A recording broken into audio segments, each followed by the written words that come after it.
ఏమిటి ఈ ఈ మొత్తం ఇష్యూ ఎటువైపు నడుస్తోంది? నిజంగా ప్రభుత్వం చిత్తశుద్ధిగా ఉందా? చంద్రబాబు నాయుడు గారు 95లో నేను చాలా బలంగా గట్టిగా ఉండేవాడిని, అప్పుడు సిఎఫ్బిఎన్ అవుతానన్నారు. ఇప్పుడు అంత బలహీనంగా మారిపోయారా ఏమిటి? ఈ రెడ్ బుక్ దెబ్బకి ఆయన కూడా దాన్ని ఏం చేయలేకపోతున్నారు అనిపిస్తూ ఉందా? మీ ఓవరాల్గా ఎల్లో మీడియా పాత్ర కానీ వీళ్ళు కానీ ఆ తల్లి ఆవేదనని వీళ్ళు తీర్చే పరిస్థితి ఉందా? ప్రభుత్వాలు ఇలాంటప్పుడు ఎలా స్పందించాలి? సార్ కేఎస్ఆర్ గారు, ఒకటి, ఆ తల్లి ఆవేదన ఈ ప్రభుత్వం ఏమి తీర్చదు. ఆ తల్లికి ఆవేదన పెట్టిందే ఈ ప్రభుత్వం, కడుపు కోత పెట్టిందే ఈ ప్రభుత్వం. మీరు 95 అని ప్రస్తావించారు. లేదు, ఆయన అన్నారు మొన్న 95 నాటి సిబిఎన్ చూస్తారని. వాస్తవమే కదా, ఒక రకంగా అత్యంత బలాఢ్యుడైన ఎన్టీ రామారావుని పడేయగలిగాడు కదా, కాబట్టి బలంగా ఉన్నట్టు లెక్క. కానీ ఇప్పుడు మరి మొత్తం ఎవరు నడుపుతున్నారు, ఎవరు ఇది ఎంత జరుపుతా ఉంది, ఈయన ఎందుకు మరి ఇప్పుడు బలహీనంగా మారిపోయాడా ఎట్లా? ఈ గట్టిగా వెంటనే మామూలుగా అయితే ఇతర రోజుల్లో నాకు తెలుసు కదా ఇట్లాంటివి ఏమైనా జరిగితే ఇది ప్రభుత్వాన్ని చుట్టుకుంటుంది అనుకుంటే వెంటనే సస్పెన్షన్ లేకపోతే ఎఫ్ఐఆర్ నమోదు చేయడం ఆదేశాలు ఇచ్చిన ఘట్టాలు గతంలో ఉన్నాయి. మరి ఇప్పుడు ఎందుకు ఇంత వీక్ అయిపోయాడు ఆయన? 95లో కూడా సార్ ఆయన ఇచ్చిన కలరింగ్ అంతే. 95లో అప్పటి పరిస్థితులను ఉద్దేశించి గద్దర్ గారు ఒరే రిక్షా అనే సినిమాలో, అప్పుడు రిలీజ్ అయిన 95లో సినిమా, అందులో పోలీస్ వ్యవస్థని ఈ ప్రభుత్వం ఎలా నడిపేది, ఏంటి పరిస్థితులు అన్నది కళ్ళ కట్టినట్టు ఆయన రాశాడు.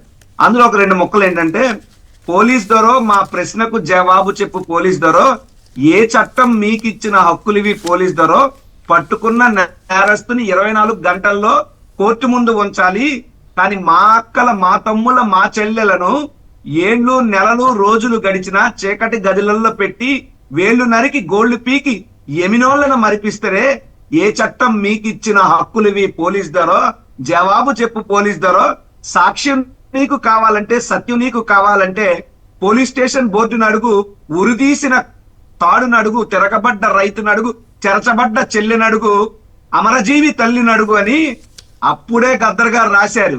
ఈ రోజు అంతకు మించినటువంటి స్థాయిలో గాదే సాయి హత్య జరిగింది. లాకప్ డెత్లెన్ని, దొంగ ఎదురు కాల్పులెన్ని, చెప్పు దొరో పోలీస్ దొరో అని చెప్పి అప్పట్లో ఆయన రాశాడు. అచ్చంగా ఈ రోజు అదే పరిస్థితి. ఈ యొక్క విషయం ఏంటంటే, చంద్రబాబు నాయుడు గారు అప్పుడైనా ఇప్పుడైనా సరే ఈ రకమైనటువంటి వ్యవస్థలు నడపడం ఆయనకు బాగా అలవాటు. నేనైతే ఒకటే అడుగుతున్నా, సరే ఆ కుర్రోడి మీద కేసులు ఉండొచ్చు, నేను కేసులు లేవని అంటలా. వారి కుటుంబ సభ్యులు కూడా ఎంతో పద్ధతిగా, ఎంతో హుందాతనంగా, న్యూట్రల్ గా వారు మాట్లాడారు. పైగా వాళ్ళు జనసేన పార్టీ నాయకులు. ఆయన ఐడి కార్డు కూడా చూపిస్తా ఉన్నారు. రంగా రాధా మిత్రమండలిలో ఏళ్ల తరబడి పనిచేసినటువంటి కాపు కుటుంబం అది.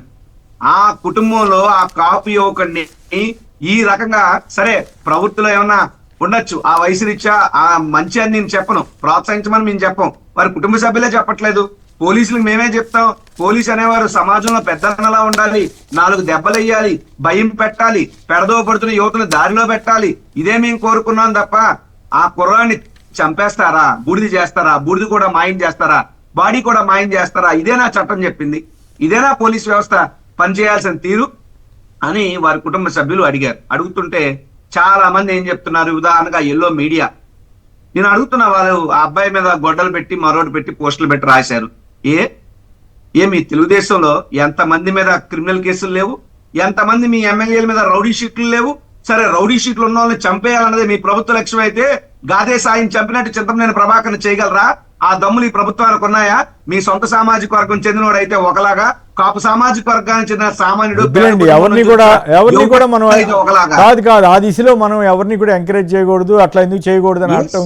వాళ్ళు చేసే ఆ పరిస్థితి వచ్చింది కాబట్టి ఇవన్నీ రిఫర్ చేస్తున్నారు. కానీ అట్లా చేయొచ్చా, అట్లా చేయకూడదు అని అంటాం అంత కరెక్ట్ కాదేమో. అట్లా చేయొచ్చా అని సార్, నేను చేయమని అనట్లా, చేసింది తప్పు అని చెప్తున్నా. చట్టం మీ సామాజిక వర్గానికి చెందిన వాళ్ళకైతే ఒకలా పనిచేస్తుంది, కాపు సామాజిక వర్గానికి చెందిన వాళ్ళకైతే మరోలా పనిచేస్తుందా అని అడుగుతున్నా. కాపు సామాజిక వర్గ బిడ్డని ఈ రోజు అన్యాయంగా చంపేశారే, బూడిద చేశారే, ఆ చంపినటువంటి తీరు కూడా ఎంత ఘోరంగా ఉంది అంటే, ఏళ్ళు గోర్లు పీకేస్తారా, పటకాలతో లాగేస్తారా, ముఖం అంతా పచ్చడైపోయినట్టు ఇచ్చేస్తారా, చేసి ఆర్ఎంపీ డాక్టర్తో ఏవో చేసి మళ్ళీ ఆ శవాన్ని ఊరి చివరి తీసుకెళ్లి ఎక్కడ బూడిద కూడా దొరకకుండా మీరు చేస్తారా? అంటే ఏంటి? కాపు జాతిలో బిడ్డలను కుర్రోళ్ళని చంపేసినా ఎవడో మాట్లాడడానికి మీ ధైర్యమా?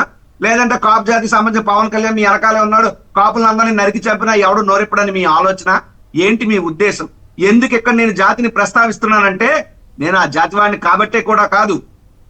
ఎంతో మంది ఈ పాత మా ప్రభుత్వ హయాంలో ఉద్దేశపూర్వకంగా చంద్రబాబు నాయుడు గారు చేస్తున్నటువంటి అన్యాయాలను, వాళ్ళ కొడుకు చేసిన అక్రమాలను, అవినీతినో జగన్మోహన్ రెడ్డి గారు ప్రశ్నిస్తే మా సామాజిక వర్గం మీద దాడి అని గుండెలు బాదుకున్నారే. మరి ఈ రోజు మా సామాజిక వర్గం చెందినటువంటి యువకుడిని, ఒక కాపు యువకుడిని పోలీస్ వ్యవస్థ హత్య చేస్తే, కాపు యువకుడు అని రాస్తే, కాపు యువకుడు అని టీవీలో చూపిస్తే ఎందుకు మీకు అంత కడుపుమంట? ఏ కాపోడు చచ్చిపోయిన తర్వాత కూడా నేను కాపోడిని అని చెప్పుకోకూడదా? కాపుల మీద దాడి జరిగిందని మేము మాట్లాడకూడదా? మా కాపు సామాజిక వర్గం మీద ఎందుకు ఈ ప్రభుత్వం ఇంత కక్ష కట్టింది? ఈ ప్రభుత్వం కక్ష కడితే ఆ కక్షకి కాపలా కాసిన పవన్ కళ్యాణ్ ఏం చేస్తున్నారు? ఏంటి దురదృష్టం? ఈ రోజు కాపు అయినా, దళిత అయినా, బీసీ అయినా, మైనారిటీ వర్గాలైనా ఎవరైతే కానివ్వండి, ఈ రకమైనటువంటి పోలీస్ వ్యవస్థ దాడి తప్పు. నేను అడుగుతున్నా ఈ ప్రభుత్వాన్ని, సరే మీకు ఆధారాలు లేవు, మీకు ఆ కుర్రోడు ఏమైందో మీకు తెలియదు, కోర్టులో మీరు ఇదే కదా చెప్పారు, ఏదో టైం వేశారు, కానీ మరి ఎక్కడో మార్కాపురంలో కుర్రోడు పనిచేస్తా ఉంటే విజయవాడకు సంబంధించినటువంటి సీఏని మీరు ఎందుకు సస్పెండ్ చేశారు? ఆ సీఏ ఏం చేశాడని మీ అనుమానం? కాబట్టి ఎవరు అవునన్నా కాదన్నా, ఒప్పుకున్నా ఒప్పుకోకపోయినా, గాదే సాయి అనేటువంటి వ్యక్తిని ఈ ప్రభుత్వంలో ఉండేటటువంటి పోలీస్ వ్యవస్థ హత్య చేసింది, లాకప్ డెత్ చేసింది, శవాన్ని మాయం చేసి బూడిద చేసింది. దీనికి ఊరికేనో ఎవరు ఐపీఎస్ అధికారిని వేసాం, లేదా విఆర్ పంపాం, లేదా సస్పెండ్ చేసాం, nothing doing. We don't accept this. మీరు యుద్ధ ప్రాతిపదికన సీఏని విధుల నుంచి తొలగించాలి. You have to dismiss him. Vijayawada police commissioner గారిని సస్పెండ్ చేయాలి, హోంమంత్రి రాజీనామా చేయాలి. ఏ తమాషాలాట్ల ఈ ప్రభుత్వానికి? ఏ నిజంగా చంపేయడం అంటే ఏంటి? ఎవరు మీరు? మీకు ఇచ్చినటువంటి అధికారాలు ఏంటి? మీ ఇదేంటి? మీ చేతుల్లోకి మిమ్మల్ని సమాజాన్ని రక్షించమని, కాపాడమని, పెడదోపడుతున్న మంచిదారిలో పెట్టమని చెప్తే ప్రాణాలు తీయమన్నా? ఆ తల్లి ఆవేదన ఎవరు తీరుస్తారు? మన ఇంట్లో ఎవరికైనా ఇలాగే జరిగితే మనం ఎంత తలపోతాం?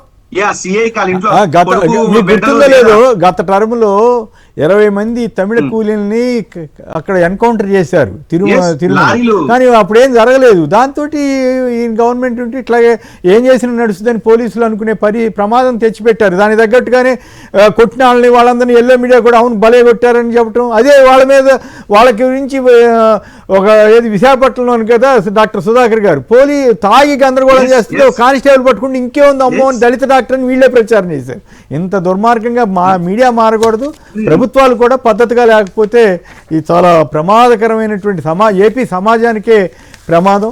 మరి ఇది చంద్రబాబు గారు గమనిస్తారో లేదో, ఆయనకి కుమారుడికైతే అనుభవం లేదు కాబట్టి తెలియదు కాబట్టి, కానీ ఈయన 50 ఏళ్ళుగా ఉన్నారు కదా. మరి ఇటువంటి విషయాల్లో తగు జాగ్రత్తలు తీసుకోవాలని కోరుకుంటూ తగు చర్యలు తీసుకుని ఖచ్చితంగా ఎఫ్ఐఆర్ నమోదు చేయటం, అవసరమైతే సిబిఐ ఎంక్వైరీ అడుగుతున్నారు, దానికి ఆమోదించినటువంటి చేస్తే అప్పుడు ప్రజల్లో మళ్ళీ విశ్వాసం వస్తుంది తప్ప లేకపోతే ఈ ప్రభుత్వంకి మరింత బదనామయ్యే అవకాశం ఉందని చెప్పక తప్పదు.